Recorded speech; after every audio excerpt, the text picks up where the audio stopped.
আমরা এই মুহূর্তে রয়েছি উমেশচন্দ্র বাস্তুহারা উচ্চ বিদ্যালয়ের ঠিক সামনে। আসুন অনুষ্ঠান শুরুর আগে জেনে নেব উমেশচন্দ্র বাস্তুহারা উচ্চ বিদ্যালয়ের ইতিহাস।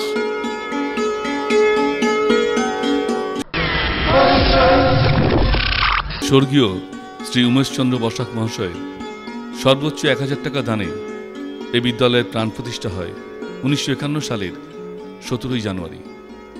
পূর্ববঙ্গ থেকে আসা ছেলে মেয়েদের পড়াশোনার কথা মাথায় রেখে এই বিদ্যালয়ের নামকরণ হয় উমেশচন্দ্র বাস্তুহারা। প্রথমে প্রাথমিক, তারপর মাধ্যমিক এবং বর্তমানে উচ্চ মাধ্যমিক স্তর পর্যন্ত পড়ানো হয় এই বিদ্যালয়ে। অনেকের অবদান এর সঙ্গে মিশে আছে, যাঁদের কথা সকলে শ্রদ্ধার সঙ্গে মনে রেখেছেন। এই বিদ্যালয়ের প্রধান শিক্ষক ছিলেন শ্রী অমৃতলাল পাল, হরিপ্রসন্ন মিশ্র, দুর্গাকুমার ভট্টাচার্য, রেবতী রমন ঝা, শ্রদ্ধেয় শৈলেশচন্দ্র দাস, যিনি দীর্ঘ 37 বছর প্রধান শিক্ষকের দায়িত্ব সামলেছেন। তারপরেই প্রধান শিক্ষক হন শ্রী কাজল কৃষ্ণ সরকার। বিশেষত তার সময়কালেই বিদ্যালয় সমস্ত দিক দিয়ে উন্নতি লাভ করে।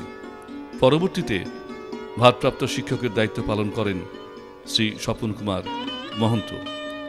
বর্তমানে প্রধান শিক্ষক শ্রী সনত কুমার সাহা মহাশয়।